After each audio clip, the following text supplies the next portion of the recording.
OpenAI announces new guaranteed capacity offering for customers to secure compute. Well, is this a good deal for the customers? Probably not. Does this make a hell of a lot of sense for OpenAI? Absolutely. Especially since apparently OpenAI is trying to IPO pretty soon. So I think this is kind of an interesting story and kind of shows you when startups go from that whole startup world, startup mentality, to actually trying to figure out what the hell their businesses actually are, and also to create a story for investors to show why their businesses should be valued at whatever valuation they're trying to peddle their businesses at. I don't think this makes a $1 trillion valuation actually make half an ounce of sense, but at least it makes things look a little bit better, right? So one of the things investors are going to want when they're taking a look at a company is first, they're going to want to see things like revenue. Like what is your revenue? Hopefully profit. They like to see profit, but what is your revenue? You know, what is the money coming in? What is the money going out? How do you plan to expand to do any other things? Then one of the other questions that's going to be asked is essentially how secure is that revenue?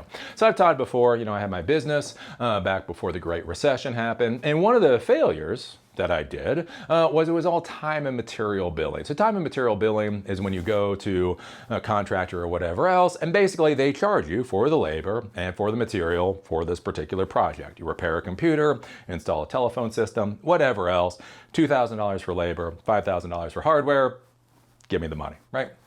The problem with that, as soon as there's bad economic times, people stop spending money, they stop walking in your door, and you don't earn any more money, right? And there's no way, if they're not willing to walk in your door, there's no way to get money out of them. So when you look at things like maintenance contracts for your business, the great thing there is you lock people into these contracts. Look, we offer maintenance contracts. Minimum for the contract is a year. So you buy in, you pay us, $2,000 a month or whatever else. And the nice part about that is as long as the business stays solvent. Now again, during bad economic times, people can go bankrupt and whatever, things happen then.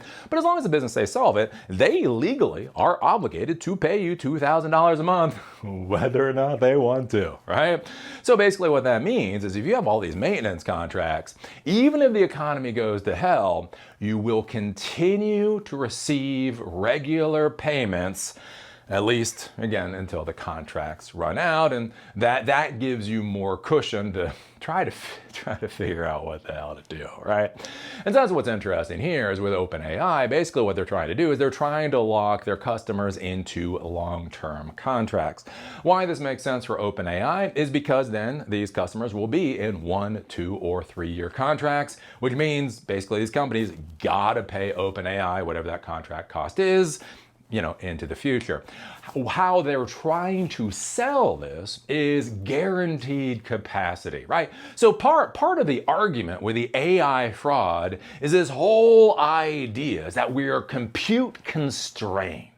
Right? Whenever you listen to AI nowadays and the AI fraudsters, one of the things that they will keep saying to everybody else is we are compute constrained. As soon as new compute comes online, it is immediately used. Right? That's what we're told.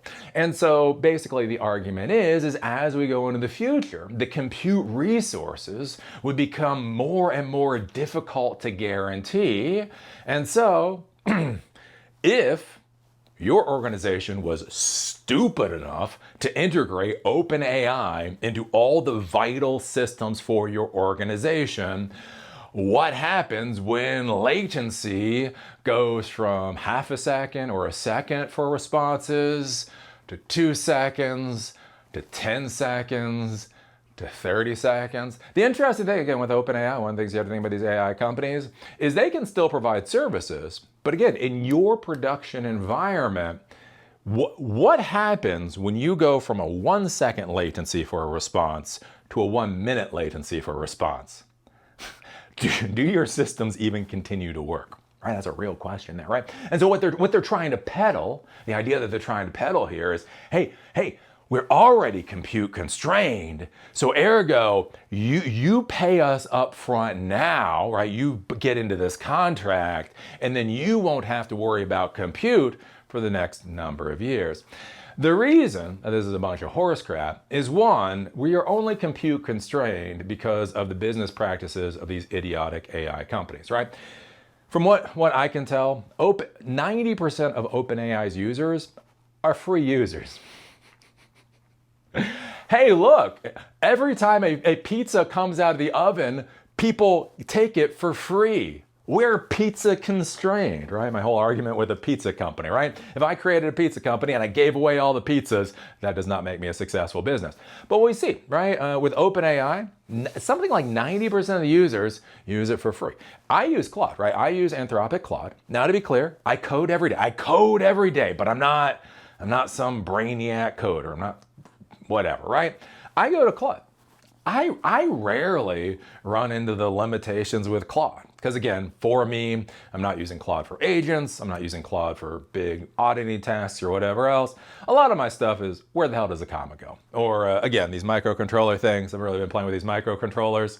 There's a lot of stupid stuff that goes into the microcontroller code. So I'll just be like, hey, Claude, give me code that makes LED blink if temperature is above 90 degrees. And it spits out the code. And I've got to say, right, I've been using it for like 2 months now. I don't know. Once a week I hit a limit, and then do you know what I do? I go to Google Gemini, because Google Gemini is fine. But anyways, so one of the big things out there is this whole idea like compute constraint. Like, well, yeah, if you give this shit away for free, and there is some value to AI, you're gonna be constrained. And so that's basically how they're trying to sell these customers into this.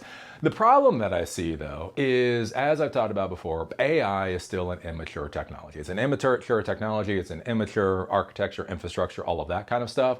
Where we are going to be in 3 years has nothing to do with where we are now. Again, if you look at Google is actually kind of doing some really cool stuff. Google is building AI into Android. It's building AI into Chrome. It's building AI into all of its systems.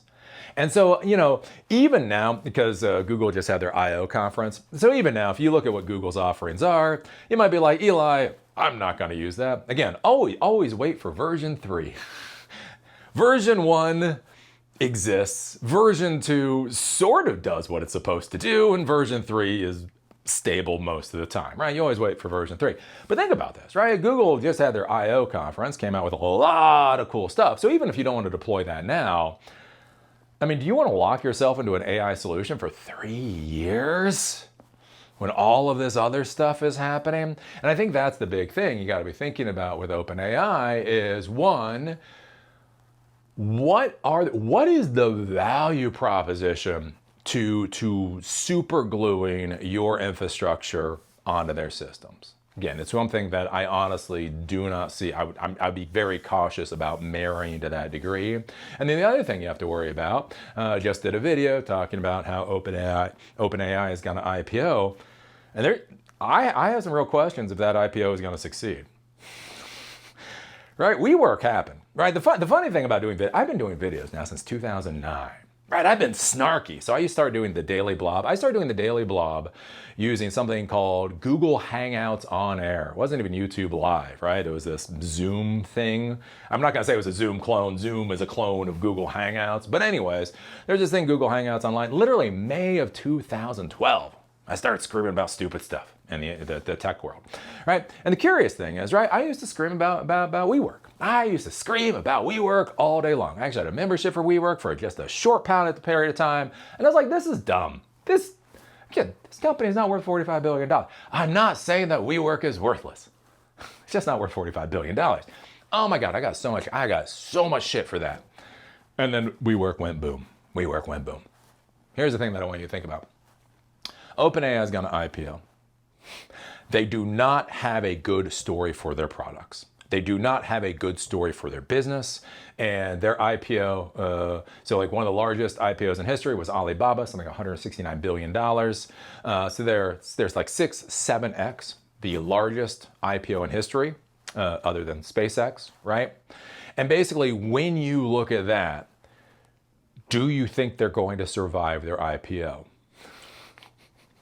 Do you think when their S1 filings go into the SEC and people can actually see what the hell's going on within OpenAI, and then they look at the competitors, because one of the things you have to think about with OpenAI is they've got competitors. They do have SpaceX, but they've got Anthropic, they've got Google, right? If you want a good AI play, if you want a good, pretty solid AI play, I gotta say Google looks like a good, solid AI play. Like the value of Google might go down, right? Again, we might have the .com era, the AI era that goes boom, right? The value of Google is gonna go down, but Google is not going to go away.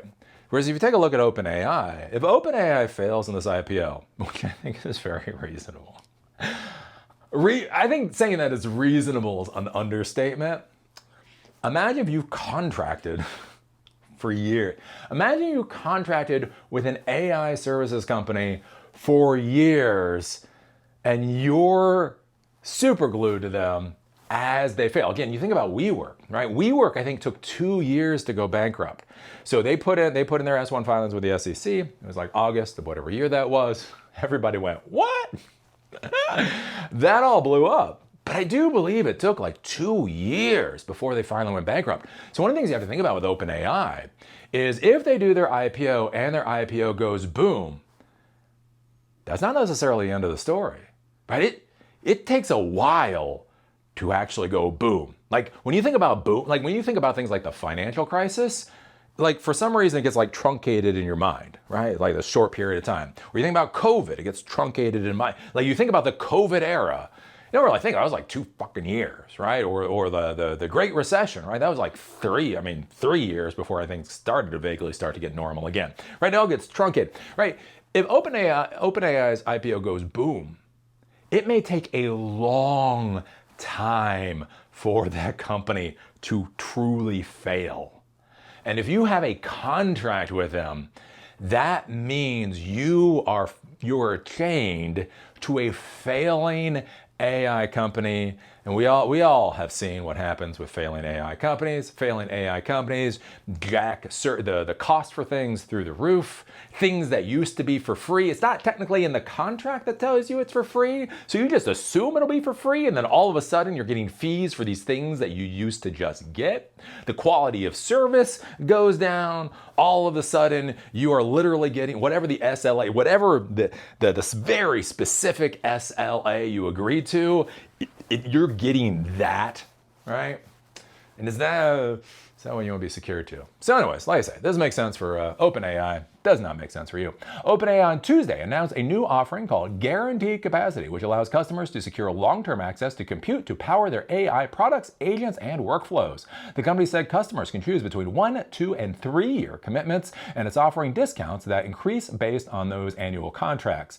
Quote, customers are increasingly asking for certainty on capacity. As models get better, we expect that the world will be capacity constrained for some time. And again, this is the big argument for this whole AI fraud, is this whole crap of capacity constraint. OpenAI CEO Sam Altman wrote on X. Altman said the new offering will help OpenAI plan ahead. Yep. That's true, which he hopes will be a big win-win. He added that OpenAI will offer guaranteed capacity until it sells out of its current allocation, whether the company plans to offer it again in the future. So yeah, makes a lot of sense. Makes absolute and utter sense for OpenAI. Don't do it. Don't do it.